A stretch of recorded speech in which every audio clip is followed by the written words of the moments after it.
Hello students, welcome to ఈకమ్ఐఎస్ academy. ఈరోజు current affairs సెషన్ని స్టార్ట్ చేద్దాం. ఈరోజు కరెంట్ అఫైర్స్ టాపిక్స్లో ఇవి ఉన్నాయి. Okay, global wind day 2026, joint UNESCO nomination for Xuanzang's records, arbuscular mycorrhizal fungi, queen pineapple, INS Agre, long range land attack cruise missile. So first topic లోకి వెళ్తే మనకి global wind day 2026. So ఇది news లో ఉంది. ఎందుకు news లో ఉందంటే ఈ గ్లోబల్ విండ్ డే మనకి 15th June 2026 ప్రతి ఇయర్ మనం సెలబ్రేట్ చేసుకుంటాం అన్నమాట. సో అందుకు ఇది న్యూస్ లో ఉంది. సో దీని గురించి మనం ఎగ్జామ్ పర్స్పెక్టివ్ లో తెలుసుకోవాలి. ముందుగా విండ్ ఎనర్జీ ఎలా జనరేట్ అవుతుందో మనం తెలుసుకోవాలి. సో విండ్ ఎనర్జీ అన్నది మనకి న్యాచురల్ గా అంటే నేచర్ లో ఉన్న ఒక సోర్స్ అన్నమాట. సో అందులో నుంచి ఎనర్జీ ఎక్స్ట్రాక్ట్ చేస్తాం. సో ఇక్కడ ఏంటంటే మనకి విండ్ టర్బైన్స్ తో అంటే విండ్ ఫ్యాన్స్ ఇలా ఉంటాయి కదా. సో వీటితో సో విండ్ అన్నది వెళ్తున్నప్పుడు దాని మూమెంట్ తో అంటే కెనెటిక్ ఎనర్జీని విండ్ టర్బైన్స్ తో హార్వెస్ట్ చేస్తూ దాని ద్వారా ఎలక్ట్రిసిటీని జనరేట్ చేస్తే that is called as wind energy. So ఇలాంటి ఫ్యాన్ లైక్ స్ట్రక్చర్స్ ని విండ్ టర్బైన్స్ అని చెప్పి అంటారు అన్నమాట. మనకి ఇమేజ్ లో చూస్తే ఓకే. సో అండ్ ఇది ఒక రెన్యూబుల్ ఎనర్జీ. సో నేచర్ లో న్యాచురల్ గా ఉంది. సో మనమేం దానికి అంటే అది వాడుతుంటే ఆ పర్టికులర్ రిసోర్స్ అయిపోవడము అలా ఏం ఉండదు అనమాట. సో అది రెన్యూ అవుతూ ఉంటుంది అనమాట. And non fossil fuel energy source. Non fossil fuel అంటే కోల్, పెట్రోలియం ఇలాంటివి కాకుండా ఉన్నవి. ఓకే. సో ఈ విండ్ ఎనర్జీని రెండు విధాలుగా మనం హార్వెస్ట్ చేస్తున్నాం ప్రస్తుతానికి. Onshore wind farms and offshore wind farms. So onshore and offshore wind farms అంటే ఏంటి? ఆఫ్ షోర్ అంటే మనకి టెరిస్ట్రియల్ ల్యాండ్ మీద ఉన్న విండ్ టర్బైన్స్ ని ఆఫ్ షోర్ అని చెప్పి అంటారు అన్నమాట. సో ఇక్కడ ఇది లైక్ మనకి భూమి మీద ఈ విండ్ టర్బైన్స్ ని ఎస్టాబ్లిష్ చేస్తాం. ముఖ్యంగా మనకి విండ్ ఎక్కడ ఏ ప్రాంతాల్లో ఎక్కువ ఎక్కడ ఉంటుందో ఆ పర్టికులర్ ప్రాంతాల్లో ఈ విండ్ టర్బైన్స్ ని ఎస్టాబ్లిష్ చేయడం అవుతుంది. అక్కడి నుంచి ఎక్స్ట్రాక్ట్ చేసిన ఎనర్జీని wind like of sure wind energy అంటారు. ఇది ఆన్ షోర్ ఏంటంటే మనకి జనరల్ గా సీలోని వాటర్ బాడీస్ లోని మనం విండ్ టర్బైన్స్ ని ఎస్టాబ్లిష్ చేస్తే దాన్ని ఆన్ షోర్ అంటారు. సో ఈ రెండిటికి ఉన్న డిఫరెన్స్ ఏంటంటే దీనికి ఏంటంటే మనకి విండ్ ఫ్లో అయ్యే విండ్ ఏంటంటే మనకి కాన్స్టెంట్ గా ఉంటుంది అన్నమాట. సో ఇక్కడ మనకి విండ్ అన్నది వేరియబుల్ గా మనకి ఇటు అటు రోజులో మారుతూ ఉంటుంది. ఇక్కడ ఏంటంటే కొంచెం కాన్స్టెంట్ గా ఉంటుంది. ఇంకొక డిఫరెన్స్ ఏంటంటే వీటిని ఎస్టాబ్లిష్ చేయడానికి కాస్ట్ ఎక్కువ పడుతుంది అన్నమాట. So it is highly costly when you compared with this one. Okay. So మనకి ఇండియాలో మనం విండ్ ఎనర్జీ హార్వెస్ట్ చేయడానికి కొన్ని ప్రాంతాలే సపోర్ట్ చేస్తాయి అన్నమాట. ముఖ్యంగా అవి వెస్టర్న్ కోస్ట్ లో ఉన్నాయి. సో అవి ఏ పర్టికులర్ రాష్ట్రాలో నాకు కామెంట్ సెక్షన్ లో తెలియచేయండి. సో ఈ విండ్ ఎనర్జీ ద్వారా ఏమవుతుందంటే మనకి కార్బన్ డైఆక్సైడ్ ఎమిషన్స్ తగ్గుతాయి. సో మెజారిటీ ఆఫ్ దట్ మనకి ఎనర్జీ ఎక్స్ట్రాక్ట్ ఎక్కడి నుంచి చేస్తున్నాం? ఫాజిల్ ఫ్యూయల్స్ నుంచి, కోల్ ద్వారా, పెట్రోలియం ద్వారా, వీటి ద్వారా ఎక్స్ట్రాక్ట్ చేస్తున్నాం, న్యాచురల్ గ్యాసెస్ వీటి దగ్గర. సో అలాంటప్పుడు సో మనకి ఎనర్జీ వస్తున్నప్పుడు ఆ ఫాజిల్ ఫ్యూల్స్ బర్న్ అయినప్పుడు మనకి అట్మాస్ఫియర్ లో కార్బన్ డైఆక్సైడ్ పెరుగుతుంది. కార్బన్ డైఆక్సైడ్ పెరగడం వల్ల గ్రీన్ హౌస్ గ్యాస్ అంటాం వాటిని. సో గ్రీన్ హౌస్ ఎఫెక్ట్ అన్నది వస్తుంది. దానివల్ల క్లైమేట్ చేంజ్ అన్నది అవుతుందని చెప్పి మనకి తెలుసు. సో ఈ విండ్ ఎనర్జీ అన్నది మనకి కార్బన్ ఎమిషన్స్ అన్నవి తగ్గిస్తుంది. అలాగే lower dependence on Faasil fuel. So ఇది ఒక ఆల్టర్నేటివ్ ఫ్యూయల్ గా మనం లైక్ దీన్ని ఎంకరేజ్ చేస్తున్నాం. Improve energy security. సో మనం ఒకే పర్టికులర్ సోర్స్ మీద ఎనర్జీ మీద డిపెండ్ అవ్వకుండా మనకి వేరియస్ సోర్సెస్ ద్వారా ఎనర్జీ వస్తే మన ఎనర్జీ సెక్యూరిటీ అన్నది ఇంప్రూవ్ అవుతుంది. Okay. Next, so global wind day 2026. So దీని థీమ్ గురించి, పర్పస్ గురించి తెలుసుకుందాం. సో ఇది 15th June every year celebrate చేయడం జరుగుతుంది. 2026 లో మనకి ఇది 18th ఎడిషన్ అన్నమాట. సో మెయిన్ ఆర్గనైజర్స్ ఈ పర్టికులర్ ఇయర్ కి ఎవరంటే wind Europe and global wind energy council అన్నమాట. సో ఇయర్ పర్పస్ ఏంటంటే to create awareness about the wind energy as a renewable power source, clean electricity generation, energy transition and decarbonization అన్నది ఈ topics మీద focus చేస్తున్నాయి ఈ year అన్నమాట. Okay. So India ఏంటంటే ఈ ఇయర్ హోస్ట్ చేస్తుంది. సో అందుకు ఇది మనం తెలుసుకోవడం చాలా ఇంపార్టెంట్ అన్నమాట. ఓకే. అలాగే మనకి థీమ్ ఏంటి? సో గ్లోబల్ థీమ్ ఏంటంటే our wind our community. And India host చేస్తుంది కాబట్టి ఇండియా దీనికి సంబంధించిన కాన్ఫరెన్సెస్ అన్ని గోవాలో మనకి స్టార్ట్ అయ్యాయన్నమాట. సో అందులో ఇండియా హోస్ట్ చేస్తుంది అండ్ ఇండియా హోస్ట్ చేస్తున్న కాన్ఫరెన్స్ థీమ్ ఏంటంటే wind energy from ambition to acceleration. Okay, so key participant institutions ఏంటి? సో ఎవరు పార్టిసిపేట్ చేస్తున్నారు ఇండియా హెల్డ్ చేస్తున్న ఈ కాన్ఫరెన్స్ లో? ఒకటి central electricity authority, electricity plan.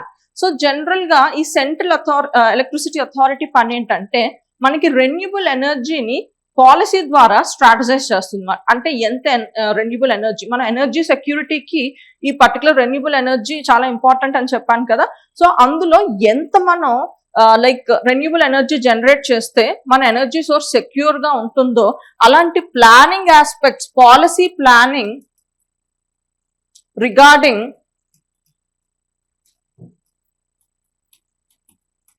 Renewable energies ఇది చేస్తున్నారు central electricity authority.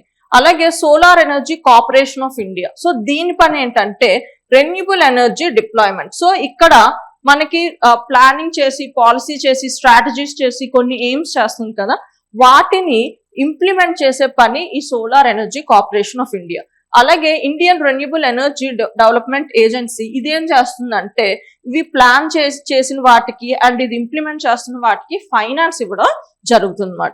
Indian institute of wind energy. So దీని పని ఏంటంటే wind research and resource assessment. అంటే దీని మీనింగ్ ఏంటంటే మీకు చెప్పాను కదా, ప్రతి ప్లేస్ లో అన్ని విండ్ ఎనర్జీ, విండ్ టర్బైన్స్ మనం పెట్టడం కుదరదు. సో ఆ పర్టికులర్ ఆ విండ్ ఎనర్జీని మనం ఎక్స్ట్రాక్ట్ చేసినంత విండ్కి ఆ పర్టికులర్ ఎనర్జీ ఉండాలన్నమాట. సో ఆ పర్టికులర్ ప్లేసెస్ లోనే ఈ విండ్ టర్బైన్స్ ని మనం ఎస్టాబ్లిష్ చేస్తే విండ్ ఎనర్జీని హార్వెస్ట్ చేసుకోవడం జరుగుతుంది. సో ఏ ప్రాంతాల్లో మనం అలాంటి లైక్ విండ్ ఎనర్జీని ఎక్స్ట్రాక్ట్ చేయడం అవుతుంది, సో ఏ రాష్ట్రాల్లో, జనరల్ గా వెస్టర్న్ కోస్ట్ సైడ్ ఉంటాయి మనకి, సో ఈ ప్రాంతాల్లో ఉంటాయి. సో ఏ రాష్ట్రాల్లో అక్కడ వీలవుతుందో ఇలాంటి అనాలిసిస్, రీసెర్చ్ వర్క్, అలాగే విండ్ ఎనర్జీని లైక్ ఎక్స్ట్రాక్ట్ చేయడానికి యూజ్ చేసిన టెక్నాలజీస్ వీటి మీద రీసెర్చ్ చేస్తుంది ఈ institute, Indian institute of wind energy.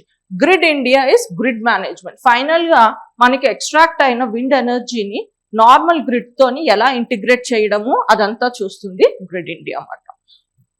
Okay, so India's wind power status. So India wind power status ఏంటి యాజ్ ఆఫ్ నౌ అంటే గ్లోబల్ లో మన ప్రొడక్షన్, మన కెపాసిటీ ఎంత ఉందంటే 4th మాట. ఓకే, సో మార్చ్ 2014 కల్లా మన విండ్ ఎనర్జీ ఎంత జనరేట్ చేస్తున్నాం అంటే 21.04 gigawatts.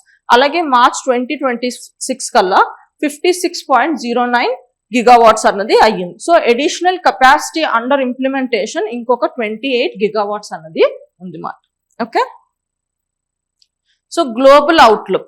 So by 2030 wind energy is projected to meet 9% of global electricity demand.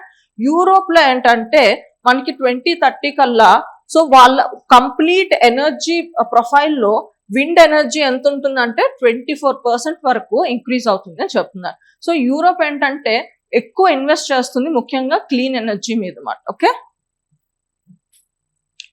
So joint UNESCO nomination for Xuanzang records మాట.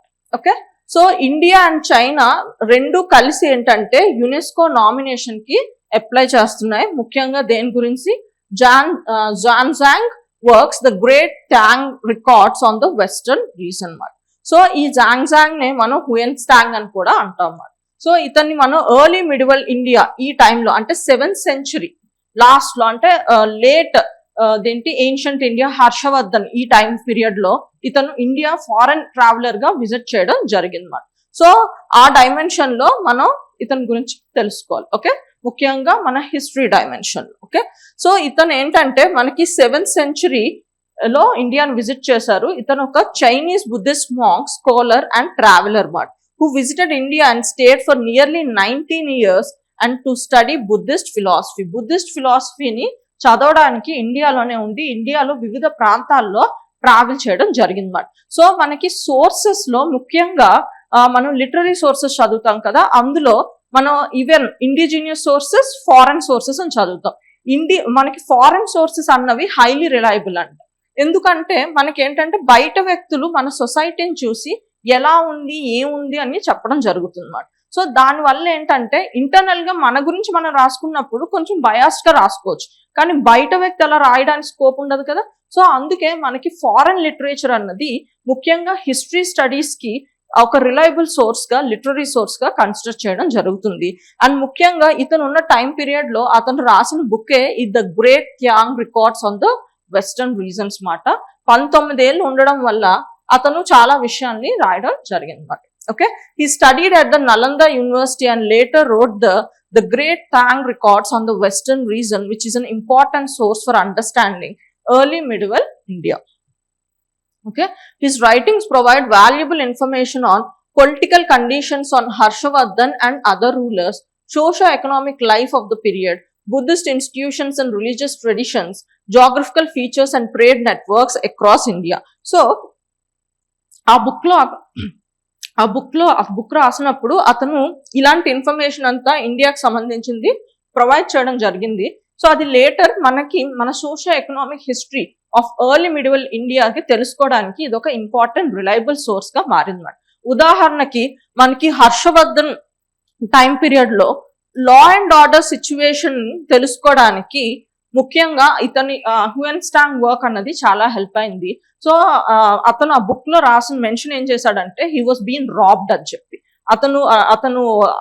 అతను తీసుకున్న వస్తువులు ఎవరో దొంగతనం చేశారు అని చెప్పి. సో హర్షవర్ధన్ టైంలో మనకి లా అండ్ ఆర్డర్ కండిషన్ అన్నది ఈవెన్ దో స్ట్రిక్ట్ మెజర్స్ ఉన్నా మనకి దొంగతనాలు ఇలాంటివన్నీ ఉన్నాయి అని చెప్పి మనకి ఎలా తెలిసిందంటే మనకి హ్యూయెన్స్టాంగ్ ఎక్స్పీరియన్స్ వల్ల, అతను ఆ ఎక్స్పీరియన్స్ ని అతని బుక్ లో ట్రావెలాగ్ లో మెన్షన్ చేయడం వల్ల మన society especially during this time మనకి తెలిసిందన్నమాట. Okay, so other joint nominations ఇలా ఏంటంటే మనకి కామన్ కల్చరల్ రూట్స్ ఉంటాయి కదా, అలాంటి కామన్ కల్చరల్ రూట్స్ ఉన్నప్పుడు మనం కామన్ గా ఆ నామినేషన్ ని కామన్ గా అప్లై చేయడం అవుతుంది. సో ఇలా మనకి చైనాతో ఇలా ఇప్పుడు ఉన్నది కాకుండా ఇండియాతో ఇంకా ఎలాంటి జాయింట్ నామినేషన్స్ ఉన్నాయో చూద్దాం. Okay, Panchatantra. So Panchatantra with Iran మాట. ఓకే, సో మన పంచతంత్ర బుక్ అన్నది యునెస్కో జాయింట్ నామినేషన్ కి పంపిస్తున్నాం ఇరాన్ తో, ఎందుకంటే the Panchatantra has influence Persian literature and folklore for centuries మాట. ఓకే, ఇంకొకటి Satyagraha with South Africa. So Gandhi గారు తన ఎర్లీ ఏజ్ అంతా సౌత్ ఆఫ్రికాలో నుండి ముఖ్యంగా ఆ సత్యాగ్రహ అనే టూల్ ని గాంధీ గారు అక్కడే నేర్చుకొని ఇండియాలో ఇంప్లిమెంట్ చేయడం జరిగింది అన్నమాట. ఓకే, సో అందుకే మనకి సత్యాగ్రహ విత్ సౌత్ ఆఫ్రికా ముఖ్యంగా ఈ ఫిలాసఫీ గురించి మనకి సౌత్ ఆఫ్రికాతో కొలాబరేట్ అయ్యాం. అలాగే మిగతా ఏంటంటే Ramayana tradition with Indonesia, India and Indonesia, అలాగే బుద్ధిస్ట్ స్క్రిప్చర్స్, అలాగే ఇండియా అండ్ చైనా అన్నమాట. ఓకే, సో ఇక్కడ షేర్డ్ సివిలైజేషన్ ట్రెడిషన్స్ మనకి వివిధ కంట్రీస్ తో ఉన్నాయన్నమాట. ఓకే, దెన్ ఇంకొకటి ఆర్బాస్క్యులర్ మైకోరైజల్ ఫంగి. ఓకే, ఇది న్యూస్ లో ఉంది. సో ఇది ఎందుకు న్యూస్ లో ఉందంటే రీసెంట్ గా ఒక స్టడీ అయిందన్నమాట. ఏంట స్టడీ అంటే a new study published in Science has reported that the first global map of the Earth's vast underground network of arbuscular mycorrhizal fungi. Okay, so ఈ న్యూస్ ఏం చెప్తుందంటే సో ఈ అర్బస్క్యులర్ మైకోరైజల్ ఫంగై ఇది ఒక soil fungi అన్నమాట, మనకి మట్టిలో దొరుకుతుంది. ఈ ఫంగై ఉన్న ప్లేస్ నంతా ఒక గ్లోబల్ మ్యాప్ ని వీళ్ళు స్టడీ చేసి లైక్ మనకి ఇవ్వడం జరిగింది, పబ్లిష్ చేయడం జరిగింది. అందుకు ఇది న్యూస్ లో ఉంది. సో మనం ఎగ్జామ్ డైమెన్షన్ లో ముఖ్యంగా మనకి science and technology, basic science, so ఆ డైమెన్షన్ లోని అలాగే ఇది ఎన్విరాన్మెంట్ డైమెన్షన్ లో కూడా టచ్ అవుతుంది అన్నమాట. సో జస్ట్ దీని గురించి తెలుసుకోవాలి. సో ఇది మనకి జనరల్ సైన్స్ కింద వస్తుంది. ఫస్ట్ మనం ఫంగై అంటే ఏంటో తెలుసుకుందాం. So fungi are eukaryotic organism. So మనకి సింపుల్ క్లాసిఫికేషన్ ఆఫ్ ఆర్గానిజమ్స్ లో మనకి సెల్ ద్వారా స్టార్ట్ అయ్యి సో సెల్ దగ్గర నుంచి మనం టైప్ ఆఫ్ ఆర్గానిజమ్స్ ని డివైడ్ చేసుకోవడం జరుగుతుంది. సో మనకి 2 టైప్స్ ఆఫ్ ఆర్గానిజమ్స్ ఉంటాయి. ఒకటి యూకారియోటిక్ అండ్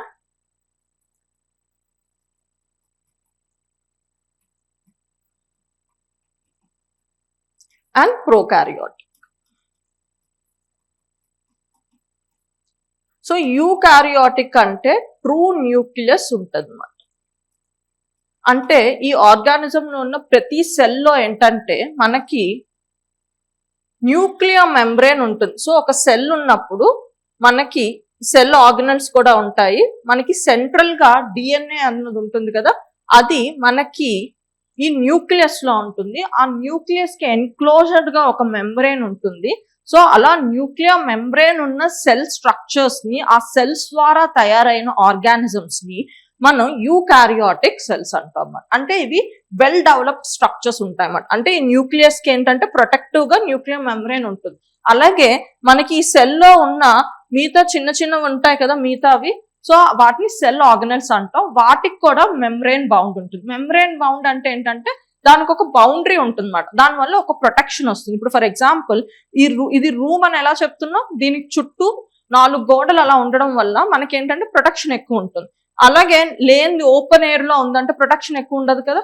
సో అలాగే మనకి ఆర్గానిజమ్స్ డెవలప్ అయినప్పుడు యూకారియోటిక్ సెల్స్ ఏంటంటే వాటికి ప్రాపర్ గా వెల్ డిఫైన్డ్ గా డెవలప్ అవుతుంది. ముఖ్యంగా ప్రతి సెల్లో న్యూక్లియస్ కి మెంబ్రేన్ ఉంటుంది. అది మనకి న్యూక్లియర్ మెంబ్రేన్ అంటాం. సో యూకారియోటిక్ ఆర్గానిజమ్స్ కి ఏంటంటే మనకి ట్రూ న్యూక్లియస్ ఉంటుంది, wear the nucleus will have a nuclear membrane. So fungi అన్నది అలాంటి యూకారియోటిక్ ఆర్గానిజమ్స్ మాట. సో మనకి ఫంగై అన్నది ఒక మైక్రో ఆర్గానిజం, అది ఒక eukaryotic organism. Include east, moulds, mushrooms, ఇవన్నీ మనకి ఫంగై క్లాసిఫికేషన్ లోకి వస్తాయి. అలాగే they lakh chlorophyll. So chlorophyll లేకపోవడం వల్ల వాళ్ళు ఓన్ గా ఫుడ్ తయారు చేసుకోరు అన్నమాట. So they cannot perform photosynthesis. So ఎలా వాళ్ళు ఫుడ్ తెచ్చుకుంటారంటే they play an important role as a decomposer. So వాళ్ళ పని ఏంటి, so break down the dead plants and animals and recycling nutrients into ecosystem. So చనిపోయిన ప్లాంట్స్ అండ్ యానిమల్స్ ని break చేసుకుంటూ అందులో నుంచి న్యూట్రియంట్స్ తెచ్చుకుంటాయి అన్నమాట. ఈ ప్రాసెస్ లో ఏంటంటే మనకి కంప్లీట్ గా ఆ ప్లాంట్స్ అండ్ యానిమల్స్ డీకంపోజ్ అయిపోయి ఎకోసిస్టమ్ లో మట్టిలో కలిసిపోవడం జరుగుతుంది అన్నమాట.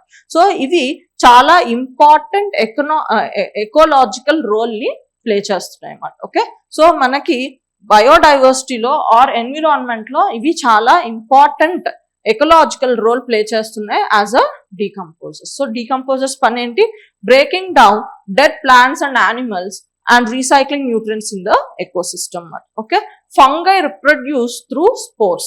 సో వీళ్ళకి ఏంటంటే మనకి రిప్రొడక్షన్ కన్నీ స్పెషల్ సెల్స్ ఉంటాయి, advanced organisms like humans. So మనకి ఏంటి స్పర్మ్, ఎగ్ అని చెప్పి. సో ఈ ఫంగైకి ఏంటంటే స్పెషల్ రిప్రొడక్టివ్ సెల్స్ లా వేరేగా ఉండవు, కానీ వీటికి ఏంటంటే స్పోర్స్ ఉంటాయి అన్నమాట. ఈ స్పోర్స్ వల్ల ఏంటంటే కొత్త ఫంగైస్ ని మళ్ళీ పుడతాయి అన్నమాట. ఓకే, ఈ fungi can be unicellular or multicellular organisms. Unicellular అంటే కేవలం ఒక సెల్ తోనే ఆ పర్టికులర్ ఆర్గానిజం ఉందంటే unicellular. Combination of many cells తో ఉందనుకోండి, దట్ ఈస్ మల్టీసెల్యులర్. ఎగ్జాంపుల్ మనమే వీఆర్ మల్టీసెల్యులర్. ఓకే, మనం చాలా సెల్స్ ని కంబైన్ చేసుకుంటూ డిఫరెంట్ ఆర్గన్ సిస్టమ్స్ డెవలప్ అయ్యి హైలీ ఇవాల్వ్డ్ ఆర్గానిజమ్స్ అన్నమాట. So we are example of multicellular. So ఫంగైలో 2 రకాలు కూడా ఉంటాయి, యూనిసెల్యులర్ ఆర్గానిజమ్స్ ఉంటాయి, మల్టీసెల్యులర్ ఆర్గానిజమ్స్ కూడా ఉంటాయి. సో మల్టీసెల్యులర్ ఫంగైస్ ఏంటంటే మష్రూమ్స్ మాట, యూనిసెల్యులర్ ఏంటంటే ఈస్ట్. ఓకే, మనకి ఎగ్జామ్ లో ఇలాంటి ఫండమెంటల్ క్వశ్చన్స్ కూడా అడగడం జరిగింది. ఈవెన్ యూపీఎస్సీ లాంటి ఎగ్జామ్ లో కూడా ఇవి అడిగారు అన్నమాట. ఓకే, సో చెప్పాను కదా ఇది న్యూస్ లో ఎందుకు ఉందని చెప్పి. ఇప్పుడు మనం ఏఎం ఫంగై గురించి తెలుసుకుందాం. నార్మల్ గా ఫంగై గురించి తెలుసుకున్నాం, ఇప్పుడు ఏఎం ఫంగై గురించి తెలుసుకుందాం. These are soil fungi. అంటే ఇవి సాయిల్ లో ఉంటాయి, that form a mutually beneficial symbiotic relationship with the roots of about 70% of terrestrial plant species.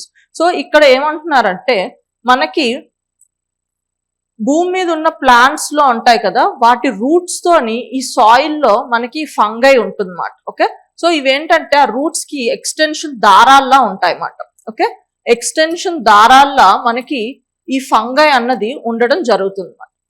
Okay, so ఇవేంటంటే ఈ ఫంగై అన్నది ఈ ప్లాంట్స్ తో ఎలాంటి రిలేషన్, సింబయోటిక్ రిలేషన్. సో మనకి బయోటిక్ ఇంట్రాక్షన్స్ అని చెప్పి ఎన్విరాన్మెంట్ లో ఒక టాపిక్ ఉంటుంది అన్నమాట. ఓకే, సో అందులో సింబయోటిక్ రిలేషన్ అన్నది మనం చూస్తాం. సింబయోటిక్ అంటే మ్యూచువల్లీ బెనిఫిషియల్ రిలేషన్. అంటే 2 ఫ్రెండ్స్ ఉన్నారు అనుకోండి, ఒక ఎగ్జామ్ ప్రిపేర్ అవుతుంటే అతను కొంత పార్ట్ చదివి ఇంకొకరు కొంత పార్ట్ చదివి ఇద్దరికిద్దరు ఎక్స్ప్లెయిన్ చేసుకొని ఇద్దరు ఆ ఎగ్జామ్ ని మంచిగా రాస్తే that is called as a mutual beneficial relation. అలాగే ఇక్కడ ఏంటంటే ఈ ఫంగై ప్లాంట్స్ తో ఎగ్జిస్ట్ అవుతుంది అండ్ దీని వల్ల ఏంటంటే ప్లాంట్ కి ఫంగై వల్ల హెల్ప్ అవుతుంది, ఫంగై కి ప్లాంట్ వల్ల హెల్ప్ వస్తుంది. ఇలాంటి రిలేషన్స్ ని మనం ఎన్విరాన్మెంట్ లో ఆర్ బయోడైవర్సిటీలో చూస్తే దాన్ని మనం బయోటిక్ ఇంట్రాక్షన్స్ అనే టాపిక్ లో చదువుతాం. ఇలాంటి రిలేషన్ ని మనం సింబయోటిక్ రిలేషన్ అంటాం. సో ఇక్కడ వీళ్ళిద్దరికి సింబయోటిక్ రిలేషన్ ఎలా ఉందో చూద్దాం. ఓకే, సో జనరల్ గా ఈ ఫంగై అన్నది సాయిల్ ఫంగై అన్నాను కదా, సాయిల్ లో ఉంటుంది అండ్ రూట్స్ కి ఏంటంటే ఎక్స్టెన్షన్ లో ఇలా ఉంటాయి. ఇలా ఉండడం వల్ల ఏంటంటే ఇవి ఏంటంటే కొంచెం లోతుగా లోపలికి వెళ్ళడానికి అవుతుంది. ప్లాంట్ న్యూట్రియన్స్ అండ్ వాటర్ ని ఎక్కువ అబ్జర్వ్ చేసుకోవడానికి ఈ ఫంగై అన్నది ప్లాంట్ కి హెల్ప్ అవుతుంది. అండ్ అలాగే ఈ ఫంగై కి ప్లాంట్ ద్వారా ఏమొస్తుందంటే షుగర్స్ అండ్ లిపిడ్స్ అన్నవి వస్తుంది. ఓకే, షుగర్స్ అండ్ ఫ్యాట్స్ అన్నవి వస్తుంది. ఎందుకంటే ప్లాంట్ అన్నది ఫోటోసింథసిస్ ద్వారా ఏం చేస్తుంది, గ్లూకోజ్ ని ప్రొడ్యూస్ చేస్తుంది. ఆ గ్లూకోజ్ అండ్ ఫ్యాట్స్ ని ఈ ఫంగైకి ఇవ్వడం జరుగుతుంది, తీసుకోవడం జరుగుతుంది. అండ్ ఈ ఫంగై రిటర్న్ లో ఏం చేస్తుంది, మనకి ప్లాంట్ కి న్యూట్రియన్స్ అండ్ వాటర్ ని ఎక్కువ అబ్జర్వ్ చేసుకోవడానికి హెల్ప్ చేస్తుంది అన్నమాట. ఓకే, అందుకే ఇది సింబయోటిక్ రిలేషన్ అంటారు. Okay, so think of them as an extension of plant root system. The fungi spreads tiny thread-like structures through the soil, helping plant absorb more water, phosphorus, nitrogen and micronutrients such as zinc and copper. So ఇవన్నీ మనకి plant growth కి చాలా important. ఈ fungi ఉండడం వల్ల అవి ఆ plant ఎక్కువ అబ్జర్వ్ చేసుకుంటుంది. The fungi enter the root cells and form tiny structures called arbuscules. So మనకి అర్బస్క్యులస్ అన్నవి ఈ ఫంగై ఏంటంటే ప్లాంట్ లోకి రూట్ స్ట్రక్చర్ లోకి ఎంటర్ అవ్వడానికి హెల్ప్ అయ్యే స్ట్రక్చర్ నే ఈ అర్బస్క్యూల్స్ అంటున్నారు అన్నమాట. ఓకే, సో ఈ అర్బస్క్యూల్స్ ద్వారా ఏంటంటే మనకి ఫంగై ఏం చేస్తుందంటే ప్లాంట్ దగ్గర నుంచి షుగర్ అండ్ లిపిడ్స్ ని తీసుకోవడం జరుగుతుంది.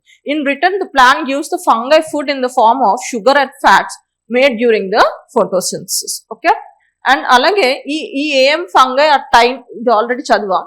సో ఇప్పుడు ఈ పర్టికులర్ న్యూస్ లో ఏం చెప్తున్నారంటే ఈ ఫంగై అన్నది అబౌట్ 70% ఆఫ్ ప్లాంట్ స్పీషీస్ తో జోడై ఉంది మాట. సో మనకి ఎర్త్ మీద ఉన్న 70% ఆఫ్ ప్లాంట్ స్పీషీస్ తో ఈ ఫంగై ఎగ్జిస్ట్ అయ్యి ఉంది మాట.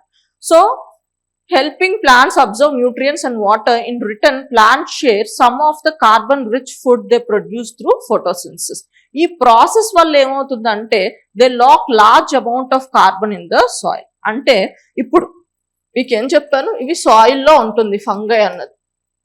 ఓకే, ఇలా సాయిల్లో ఉంటుంది. సో వీటి వల్ల ఏమవుతుందంటే ప్లాంట్ ఫోటోసింథసిస్ ద్వారా మనకి కార్బన్ డైఆక్సైడ్ అది ప్రొడ్యూస్ చేస్తుంది, రైట్? సో అందులో కార్బన్ రిలేటెడ్ షుగర్స్ ఇవన్నీ కార్బన్ కాంపౌండ్సే కదా. సో అవి ఈ ఫంగైకి ఇవ్వడం జరుగుతుంది. సో ఇది 70% ఆఫ్ ద ప్లాంట్ స్పీషీస్ తో ఈ ఫంగై ఉండడం వల్ల ఏంటంటే కార్బన్ అన్నది ఇవి స్టోర్ చేస్తూ ఉంటుంది. ఎందుకంటే ఫంగై గ్రోత్ అన్నది ఫంగై స్ట్రక్చర్స్ అన్నవి ఈ కార్బన్ తోనే, ఎందుకంటే వీటి ఫుడ్ అవే కాబట్టి. సో ఆ ఫంగై అలా సస్టైన్ అవుతుంది అంటే కార్బన్ తోనే అవి కూడా గ్రో అవుతున్నాయి. సో మనకి ఇవి ఉండడం వల్ల ఏమవుతుందంటే కార్బన్ ని లాక్ చేసి ఉంచుతున్నాయి అన్నమాట. సో మనకి ఇప్పుడు పెద్ద ఎన్విరాన్మెంటల్ ఇష్యూ ఏంటి, కార్బన్ అన్నది ఎక్కువ బయటకు ఎమిషన్ అవుతుంటే మనకి గ్లోబల్ వార్మింగ్ అవుతుంది. కానీ ఈ ఫంగై వల్ల ఏం చేస్తుందంటే మనకి కార్బన్ ని లోపలే ఉంచడం జరుగుతుంది, చాలా వరకు లోపలే ఉంటుందన్నమాట. ఎందుకంటే మనకి ఇప్పుడు ఈ స్టడీ ద్వారా ఏం చెప్తున్నారు, 70% ఆఫ్ ప్లాంట్ స్పీషీస్ తో ఈ ఫంగై ఉంటుందని చెప్పారు కాబట్టి. సో దీన్ని న్యాచురల్ గా ఏంటంటే ఈ ఫంగై గ్రోత్ కి కార్బన్ ఇంపార్టెంట్ కాబట్టి సో కార్బన్ ని లాక్ చేసి ఉంచుతుంది అన్నమాట. So scientists estimate that AM fungal networks help store around 4 billion tons of carbon equivalent every year. So every year ఈ particular fungal network వల్ల 4 billion tons of carbon equivalent అన్నది store అవుతుంది అని చెప్పి మనకి సైంటిస్టులు చెప్తున్నారు. ఇలా ఏంటంటే ఇది important element in fighting climate change మాట. ఓకే, సో ఇప్పుడు ప్రాబ్లం ఇష్యూ ఎక్కడ వస్తుందంటే మనకి చాలా మట్టుకు ఏంటంటే మన ఫారెస్ట్ ని నార్మల్ క్రాపింగ్ ఏరియాస్ గా మార్చేస్తున్నారు అన్నమాట. సో ముఖ్యంగా ఈ పర్టికులర్ ఫంగై అన్నది గ్రాస్ ల్యాండ్స్ లో పెరుగుతుంది అన్నమాట. Like south Sudan, Tibetan plateau, Bani grass lands. So ఈ బానీ గ్రాస్ ల్యాండ్స్ ఇండియాలో ఏ రాష్ట్రంలో ఉందో నాకు కామెంట్ సెక్షన్ లో చెప్పండి. సో ఇలా మనకి ఉన్న ఫంగైలో 40% అంతా గ్రాస్ ల్యాండ్స్ కి ఉంటుంది మరి. కానీ ఇప్పుడు ప్రాబ్లం ఏంటంటే మనం ఫార్మ్ ల్యాండ్స్ కోసం చాలా ఫారెస్ట్ ని కన్వర్ట్ చేస్తున్నాం, అందులో ఎక్కువ గ్రాస్ ల్యాండ్స్ నే ఫార్మ్ ల్యాండ్స్ గా కన్వర్ట్ చేయడం జరుగుతుంది మరి. సో ఈ కన్వర్షన్ చాలా ఎక్కువ ఉండడం వల్ల, అంటే 4 times than the other eco system, అంటే గ్రాస్ ల్యాండ్స్ గా ఉన్న ఎకో సిస్టమ్స్ ని ఎక్కువ ఫార్మ్ ల్యాండ్స్ గా కన్వర్ట్ చేస్తున్నాం. దాని వల్ల ఏమవుతుంది, మనకి 40% ఆఫ్ ద ఏం ఫంగై అన్నది గ్రాస్ ల్యాండ్స్ లోనే ఉంటుంది. సో ఆటోమేటిక్ గా ఆ ఫంగైని కూడా మనం తవ్వేస్తున్నాం. సో దానివల్ల ఏమవుతుంది, కార్బన్ అన్నది లోపల ఉన్నది బయటకు వచ్చేస్తుంది, మళ్ళీ మనకి ఈ క్లైమేట్ చేంజ్ ఇంపాక్ట్ అనేది ఎక్కువ అవుతుంది. సో ఇది మేజర్ కన్సర్న్. సో మీరు ఎగ్జామ్ పర్స్పెక్టివ్ లో గుర్తుంచుకోవాల్సింది ఏంటంటే ఈ ఫీచర్స్ ఏంటి, ఏం fungi and fungi normal features, and అలాగే you have to remember so వాటి symbiotic relation with the plants ఏంటి, అండ్ వాటి ప్రెసెంట్ ఎంత విస్తారంలో గ్లోబ్ లో ఉంది, 70% ఆఫ్ ప్లాంట్ స్పీషీస్ తో ఉంది, అండ్ ముఖ్యంగా ఏ కైండ్ ఆఫ్ ఎన్విరాన్మెంట్ లో ఎక్కువ థ్రైవ్ అవుతాయంటే గ్రాస్ ల్యాండ్స్. ఇలాంటి ఇన్ఫర్మేషన్ అన్నది మీరు గుర్తుంచుకోవాలి. ఇండియాలో ఇది బానీ గ్రాస్ ల్యాండ్స్ అన్న వాటిలో ఎక్కువ ఉంటుంది. Then queen pineapple, next topic. Ahead of the pineapple festival in Delhi, Tripura eyes global status for the queen pineapple. So మనం ఎగ్జామ్ పర్స్పెక్టివ్ లో ఈ క్వీన్ పైనాపిల్ గురించి తెలుసుకోవాలి. Okay, so it is known for golden yellow colour, sweet taste and distant aroma. So normal pineapple తో compare చేస్తే వీటికి ఏంటంటే ఇవి చాలా స్వీట్ గా ఉంటాయి అండ్ మంచి ఫ్లేవర్ స్మెల్ తీసుకొస్తాయి అన్నమాట. సో వీటికి జిఐ ట్యాగ్ అన్నది 2014 లో వచ్చింది, అండ్ ఇది త్రిపురలో స్టేట్ ఫ్రూట్ గా రికగ్నైజ్ అయింది 2018 లో అన్నమాట. Okay, so where it is grow, so generally ఇదేంటంటే త్రిపురలో ఎక్కువ గ్రో అవుతుంది, one of the India's leading pineapple producing states but. Okay, so ఎందుకంటే త్రిపురలో ఏంటంటే ఫేవరబుల్ కండిషన్స్ అన్నవి పైనాపిల్ గ్రో చేయడానికి ఉన్నాయి, అందుకే ఇక్కడ ఎక్కువ గ్రో అవుతుంది. త్రిపురలో 2 వెరైటీస్ ఎక్కువ పైనాపిల్స్ పండిస్తారు, ఒకటి క్వీన్ వెరైటీ, ఇంకోటి క్యూబ్ వెరైటీ అన్నమాట. Okay, so ideal growing conditions కూడా తెలియాలి ఈ క్వీన్ పైనాపిల్ కి. ల్యాండ్ స్లోప్ అన్నది 30 to 40% for proper drainage. So slope అంటూ ఉండాలన్నమాట, అంటే కొండ ప్రాంతాల్లో ఇవి పండిస్తారు, ఎందుకంటే వాటర్ అన్నది స్టాగ్నెంట్ గా ఇక్కడ ఉండకూడదు. ఈ క్వీన్ పైనాపిల్ పెరగడానికి వాటర్ లాగింగ్ ని అది ఉంటే అది సరిగ్గా గ్రో అవ్వదు. సో వాటర్ అన్నది ఎప్పుడు ఫ్లో అయిపోతూ ఉండాలి, అలాగని చెప్పి మరీ స్టీప్ స్లోప్ ఉండకూడదు. సో సంథింగ్ లైక్ ఇలాగో మనకి 30 to 40% ఉన్న మనకి స్లోప్ అన్నది ఉంటే మనకి ఆ ప్రాపర్ డ్రైనేజ్ ఫెసిలిటీ అన్నది ఉంటుంది. సో సాయిల్ టైప్ అన్నది Sandy and well drain soil. చెప్పాను కదా, వాటర్ స్టాగ్నెంట్ గా ఒక దగ్గర నిలిచిపోకూడదు, వాటర్ ఫ్లో అయిపోయి వెళ్ళిపోతూ ఉండాలి. టెంపరేచర్ అన్నది 18 to 32 degrees Celsius ఉండాలి. Good drainage is essential because pineapple plants are sensitive to water logging. Okay, next mission queen pineapple అన్నది మనకి స్టార్ట్ అయింది. 3 year centrally funded farm to plate programme launched in 2026. Okay, so దీనికి మనకి ఎంత మనీని central government ఇచ్చిందంటే 236 crores ఇవ్వడం జరిగింది. ముఖ్యంగా ఈ మిషన్ ఏంటంటే క్వీన్ పైనాపిల్ ని కల్టివేట్ చేయడం, ప్రాసెసింగ్ చేయడం, మార్కెటింగ్ చేయడం అండ్ ఎక్స్పోర్ట్స్ ని ఎంకరేజ్ చేయడం, దాన్నే ఫార్మ్ టు ప్లేట్ ప్రోగ్రామ్ అని చెప్పి అంటున్నారు. అంటే ఫామ్ నుంచి ఫైనల్ గా కస్టమర్ కి వెళ్ళే ప్రతి ప్రాసెస్ లోని మనం ఇన్వెస్ట్ చేస్తూ దాన్ని అప్గ్రేడ్ చేసుకోవడమే ఈ ప్లాన్ ఈ particular mission pineapple queen pineapple ముఖ్య ఉద్దేశం. Okay, so pineapple production in India. So ఇండియాలో పైనాపిల్ ప్రొడక్షన్ ఎంత ఉంది? సో గ్లోబల్ పైనాపిల్ ప్రొడక్షన్ లో కంపేర్ చేస్తే ఇండియా కాంట్రిబ్యూషన్ 6 to 8% అన్నమాట. ఓకే, అలాగే మనకి లీడింగ్ పైనాపిల్ ప్రొడ్యూసింగ్ స్టేట్స్ ఏంటంటే West Bengal, Assam and Tripura. Okay, so ఇవి leading pineapple states. Next INS Agray. Okay, so ఇది న్యూస్ లో ఎందుకు ఉందంటే, so INS Agray is the 5th ship of Arnala class of anti submarine warfare shallow water craft for Indian Navy. Okay, so ఇది news లో ఉంది. So మనం exam dimension లో INS Agray గురించి తెలుసుకోవాలి. Okay, so INS Agray is the 5th ship of Arnala class anti submarine warfare shallow water craft of the Indian Navy. So దీని meaning ఏంటంటే anti submarine అంటే సబ్మెరైన్స్ ని అటాక్ చేయడానికి డెవలప్ చేసిన ఇలాంటి వెసల్ ని మనం ఈ anti submarine warfare shallow water craft అంటారు అన్నమాట. ఓకే, అంటే సబ్మెరైన్ పైకి కొంచెం పైకి మనకి వస్తున్నప్పుడు కన్వెన్షనల్ సబ్మెరైన్స్ పైకి వస్తాయని చెప్పాను కదా. సో కన్వెన్షనల్ సబ్మెరైన్స్ పైన ఉంటున్నప్పుడు ఈ వెజల్స్ ద్వారా ఏంటంటే వాటిని గుర్తించి వాటిని అటాక్ చేయడానికి స్పెషల్ గా డిజైన్ చేశాయి అన్నమాట. ఓకే, సో అవి అర్నలా క్లాస్ అని చెప్పి ఉన్నాయి. అందులో అర్నలా క్లాస్ లో ఒకటైన ఐఎన్ఎస్ అగ్రేని మనకి కమిషన్ చేయడం జరిగింది. It was launched on 13th March 2024. ఈ ప్రోగ్రామ్ అన్నది మనకి 13th March 2025 లో అయ్యింది. And the ship was delivered on 30th March 2026 by garden reach ship builders and engineers Kolkata అన్నమాట. ఓకే, సో ఈ డీటెయిల్ కూడా మనకి ఇంపార్టెంట్. సో ఎక్కడ బిల్డ్ చేశారు అన్నది కూడా ఇంపార్టెంట్ అన్నమాట. ఓకే, సో అర్నలా క్లాస్ అంటే ఏంటి? The Indian Navy has ordered 8 Arnala class vessels. The contract worth 6,311 crore was signed in April 2019. So ఈ వెజల్స్ అన్నవి దేనికోసం డిజైన్ చేశారు? Mainly detecting and tracking enemy submarines in shallow waters, coastal surveillance, mine detection and neutralization. So ఇవేంటి మీకు ఏం చెప్పాను? Submarines ని attack చేయడానికి స్పెషల్ గా డిజైన్ చేసే వెజల్స్ అన్నమాట ఇవి. ఓకే, సో కోస్టల్ సర్వేలెన్స్ అలాగే మైన్స్ ఏమైనా పెడితే వాటిని డిటెక్ట్ చేయడానికి అండ్ వాటిని న్యూట్రలైజ్ చేయడానికి యూజ్ చేస్తారు అన్నమాట. మనకి గాజీ మూవీ మీకు గుర్తుంటే అందులోని మైన్స్ ని డిప్లాయ్ చేస్తారు అన్నమాట. పెద్ద పెద్ద అంటే లైక్ ఒక కొబ్బరికాయల్లో పెద్ద పెద్దగా ఉంటాయి, అవి డిప్లాయ్ చేస్తూ ఉంటారు. సో వాటిని డిప్లాయ్ చేస్తే వాటిని ఐడెంటిఫై చేసి న్యూట్రలైజ్ చేయడానికి ఈ వెజల్స్ అన్నవి మనకి హెల్ప్ అవుతాయి అన్నమాట. Anti submarine warfare shallow water craft అంటారు. ఓకే, సో కీ ఫీచర్స్ ఏంటి?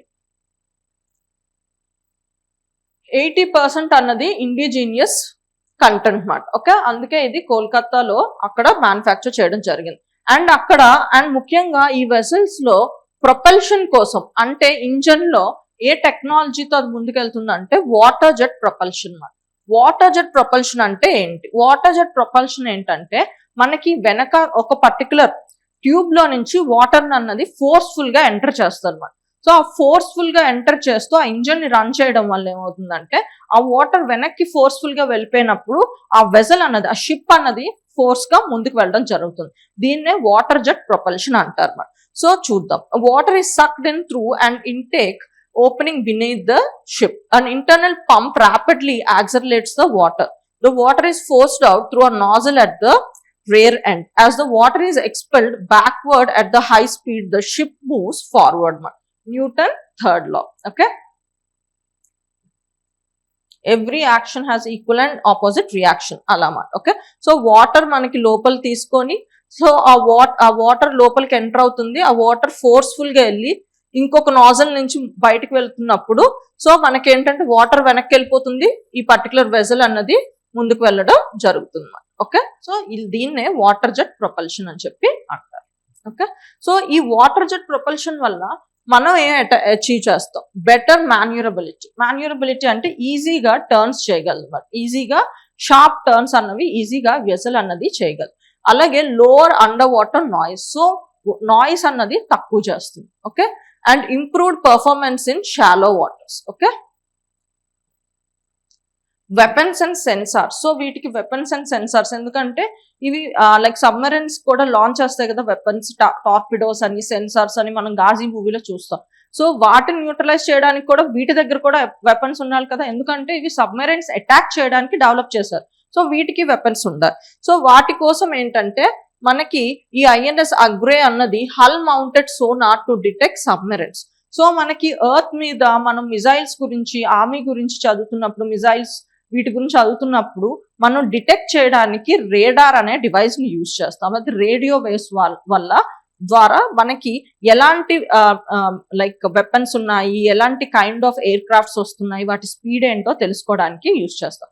అలాగే మనకి అండర్ వాటర్ లో ఉంటున్నప్పుడు మనం రేడార్స్ యూజ్ చేయం, మనకి సోనార్స్ యూస్ చేస్తాం. సోనార్స్ అన్నవి ఇవి ఒక special kind of devices, sound waves ని డిటెక్ట్ చేస్తూ సో లోపల ఉన్న సబ్మెరైన్స్ వాటిని ఎక్కడున్నాయో ఏంటో అనేవి మనకి తెలుస్తాయి అన్నమాట. సో మనకి గాజీ మూవీలో ఈ సోనార్స్ ని యూజ్ చేయడం జరుగుతుంది, మీరు గుర్తు తెచ్చుకుంటే. Okay, hull mounted sonar to detect submarines, variable depth sonar for enabled under water surveillance, anti submarine torpedoes, anti submarine rockets.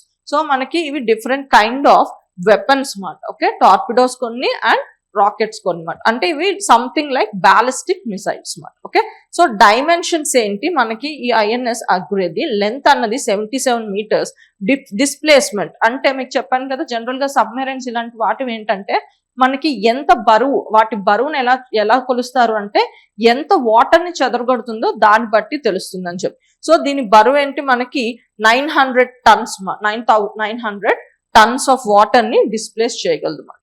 Okay, next long range land attack cruise missile. Okay, so ఇది మనకి news లో ఉంది.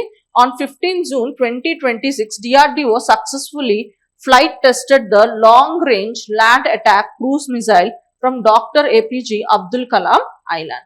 Okay, so ఈ particular missile అన్నది test అన్నది జరిగింది. So అందుకే ఇది న్యూస్ లో అన్నమాట. సో దీన్ని ఎగ్జామ్ డైమెన్షన్ లో మనం తెలుసుకోవాలి. ముఖ్యంగా ఈ మిసైల్ మనకి ఎవరి కోసం తయారు చేశారంటే మనం కంప్లీట్ మిలిటరీ కోసం, India army, Indian air force and Indian navy కూడా వీళ్ళు యూజ్ చేయొచ్చు అన్నమాట ఈ మిసైల్. ఓకే, సో అసలు క్రూజ్ మిసైల్ అంటే ఏంటి, మనకి జనరల్ గా తీసుకున్న ట్రెజెక్టరీ బట్టి, ట్రెజెక్టరీ అంటే ఆ మిసైల్ తీసుకున్న పాత్ ప్రకారం,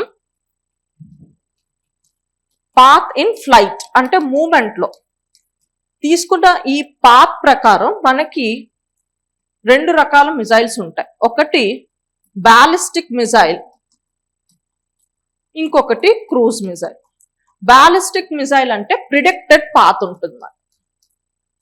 ప్రిడిక్టెడ్ పాత్ అంటే పారాబోలిక్ పాత్. ఎప్పుడు బ్యాలిస్టిక్ మిసైల్ అన్నది పారాబోలిక్ పాత్ లోకే ఉంటుంది. ఒక్కసారి మనకి ఇటు డైరెక్షన్ అంటే ఈ బ్యాలిస్టిక్ మిసైల్ వేసిన తర్వాత ఇక్కడికి వెళ్ళిన తర్వాత గ్రావిటీ అండర్ ద గ్రావిటీ అది ట్రావెల్ అవుతుంది. Okay, so it is unguided missile అంటారు. అంటే మనం ప్రతిసారి దాని డైరెక్షన్ ని ఒకసారి అది స్టార్ట్ అయిపోయిన తర్వాత, లాంచ్ అయిపోయిన తర్వాత దాని డైరెక్షన్ ని మనం మార్చలేం. That's why it is called as an unguided missile. ఇప్పుడు ఫర్ ఎగ్జాంపుల్ ఇప్పుడు కార్ మీరు తీస్తున్నారు అనుకోండి, ఆ కార్ డైరెక్షన్ ని మీరు ఎప్పుడైనా కంట్రోల్ చేయొచ్చు, దాన్ని గైడెడ్ అంటారు అన్నమాట. ఓకే, సో ఇక్కడ ఏంటంటే ఒక్కసారి మనం ఇనిషియేట్ చేసినప్పుడే, ఇప్పుడు బాల్ మనం ఎంత స్ట్రెంగ్త్ తో వేస్తున్నప్పుడు అది తీసుకున్న పాత్ అన్నది అది మనం మధ్యలో మార్చలేము ఇంకా. అలాంటిదే ఈ బ్యాలిస్టిక్ మిసైల్స్ మాట. సో ఇక్కడ ఏంటంటే ప్రిడిక్టెడ్ పాత్ ఉంటుంది, ప్రిడిక్టబుల్ పాత్ ఉంటుంది. సో మనం ఈ particular and much of the flight అన్నది మనకి గ్రావిటీ కంట్రోల్లో ఉంటుంది. ఓకే, సో క్రూజ్ మిసైల్స్ ఏంటంటే ఇవి గైడెడ్ పాత్ ఉంటాయి. అంటే ఎలాంగ్ దేర్ ఫ్లైట్ ఏంటంటే మనం వాటి డైరెక్షన్స్ మార్చొచ్చు. ఉదాహరణకి చెప్పాను కదా, ఇప్పుడు కార్ తీసారు అనుకోండి, దాని డైరెక్షన్ అన్నది మీ కంట్రోల్లో ఉంటుంది, స్టీరింగ్ కంట్రోల్లో ఉంటుంది. అలాగే ఇక్కడ మనం ఈ మిసైల్ వెళ్తున్నప్పుడు even under while it is travelling దాని డైరెక్షన్ అన్నది మనం మార్చగలం, దాన్ని గైడెడ్ మిసైల్స్ అంటారు. సో ఫీచర్స్ చూద్దాం. The cruise missile is a guided weapon that flies as an aircraft using its own engine throughout the journey. Okay, so unlike ballistic missiles, it flies at the low altitudes, follows a pre-programmed route, can change the direction during the flight, strike targets with the high precision. So మనం ballistic missiles తో compare చేస్తే, ఇప్పుడు for example ballistic missiles మనం range పెంచుకోవచ్చు మాట. ఎందుకంటే మనం ఎంత ఎనర్జీ పెడితే అవి అంత హైట్ వెళ్ళి మన టార్గెట్స్ ఇది వస్తాయి. కానీ ప్రాబ్లం ఏంటంటే ఒక్కసారి ఇవి ఎంత పైకి వెళ్తే అంత దూరం వెళ్తాయి కదా. సో ఇవి పైకి వెళ్తున్న కొద్దీ రేడార్ కి దొరుకునే స్కోప్ ఎక్కువ ఉంటుంది. కానీ క్రూజ్ మిసైల్స్ ఏంటంటే మనకి రేడార్ కి దొరకకుండా టెరైన్ కి అనుకూలంగా దాక్కొని వెళ్ళొచ్చు మాట. ఇప్పుడు కొండ ఉందనుకోండి, ఆ కొండకు అనుకూలంగా దాక్కొని వెళ్ళినా అప్పుడు ఆ రేడార్ కి దొరకదు మాట. ఓకే, సో జనరల్ గా ఈ క్రూజ్ మిసైల్ పాత్ ద్వారా మనకి స్టెల్త్ టెక్నాలజీ అన్నది వచ్చేస్తుంది మాట. ఓకే, సో బాలిస్టిక్ మిసైల్స్ తో కంపేర్ చేస్తే ఇవి లో ఆటిట్యూడ్స్ లో వెళ్తాయి. అలాగే ప్రీ ప్రోగ్రామ్ రూట్ ఉంటుంది, can change direction during flight and strike targets with high precision. Okay, so ఇప్పుడు మనం ఈ న్యూ మిసైల్ అన్నది ముఖ్యంగా long range land attack cruise missile అన్నది ఈ పర్టిక్యులర్ ఈ క్రూజ్ మిసైల్ కేటగిరీలోకి వస్తుంది. అండ్ అలాగే యుఎస్ కి సంబంధించిన టొమహాక్ మిసైల్ కి రెప్లికా లాగా ఇండియా తయారు చేస్తుంది అనమాట. ఓకే, సో కీ ఫీచర్స్ ఏంటి? సో ఎస్టిమేటెడ్ రేంజ్ ఏంటి? ఇది లాంగ్ రేంజ్ కాబట్టి ఇట్ ఈస్ మనకి జనరల్ గా బ్యాలిస్టిక్ మిసైల్స్ తో కంపేర్ చేస్తే క్రూజ్ మిసైల్స్ కి చాలా తక్కువ రేంజ్ ఉంటుంది. ఇప్పుడు ఫర్ ఎగ్జాంపుల్ బ్రహ్మోస్ తీసుకోండి. సో అదేంటంటే it is maximum 300 kilometres. Okay, so maximum మనం స్టార్టింగ్ తయారు చేసుకుంది. ఇప్పుడు నెక్స్ట్ వర్షన్ వేరు, కానీ మామూలు దాని రేంజ్ 300 కిలోమీటర్స్. కానీ క్రూజ్ మిసైల్ అయ్యి కూడా లాంగ్ రేంజ్ ని అచీవ్ చేయడం అన్నది చాలా కష్టం. కానీ ఇది మనం అచీవ్ చేయగలుగుతున్నాం. సో దీని రేంజ్ అంతా 1000 to 1500 కిలోమీటర్స్. రోల్ అన్నది precision strike against the land target. So land targets నే ఇది ఫోకస్ చేస్తుంది. Low altitude to avoid enemy radar developed in India built with the technologies from Nirbhay programme. So development lead ఎవరు తీసుకున్నారంటే డిఆర్డిఓకి సంబంధించి aeronautical development establishment అనే ఒక wing, అది మాత్రం ఇది లీడ్ చేస్తుంది దీని డెవలప్మెంట్ లో. సో ఈ నిర్భయ ప్రోగ్రామ్ అంటే ఏంటి? నిర్భయ ప్రోగ్రామ్ ఏంటంటే మనకి ఆత్మ నిర్భర్ భారత్ ప్రోగ్రామ్ ఉంది కదా, ఈ ఆత్మ నిర్భర్ భారత్ అనేది ఏంటి? Self reliant in India. అంటే ఇండియాకి సంబంధించిన టెక్నాలజీ అయినా వస్తువులైనా ఏదైనా ఇండియా లోపలే తయారు చేసుకోవాలనే ఒక ఉద్దేశంతో స్టార్ట్ చేసిన ప్రోగ్రామ్. సో అలాగే మనకి ప్రతి సెగ్మెంట్ లో ఈ ఆత్మ నిర్భర్ భారత్ ఉంది. అగ్రికల్చరల్ లో ఉంది, మ్యానుఫ్యాక్చరింగ్ లో ఉంది, అలాగే డిఫెన్స్ లో కూడా ఉంది మాట. సో అందులో భాగంగా ఒక పర్టికులర్ ప్రాజెక్ట్ ని స్టార్ట్ చేశారు, అదే నిర్భయ్ ప్రోగ్రామ్. ఈ నిర్భయ్ ప్రోగ్రామ్ ఏంటంటే ఇండిజీనియస్ గా ఇండియాకి కావాల్సిన డిఫెన్స్ అన్ని తయారు చేసుకోవడం అన్నదే దీని ముఖ్య ఉద్దేశం. సో ఈ నిర్భయ్ ప్రోగ్రామ్ లో ఏంటంటే long range missiles, subsonic cruise missiles, ఇలా డిఫరెంట్ గా చాలా టెక్నాలజీస్ ని డెవలప్ చేయడం జరిగింది. ఆ టెక్నాలజీస్ ని యూజ్ చేసుకుంటూనే ఇప్పుడు ఈ మిసైల్ ని కూడా డెవలప్ చేయడం జరిగింది. సో అందుకే ఇదేంటంటే it is build with the technologies from the Nirbhay programme. Okay, so ఇదేంటి ఈ నిర్భయ్ ప్రోగ్రామ్ అన్నది it was launched by DRDO to reduce dependence on foreign missile technology. Thank you.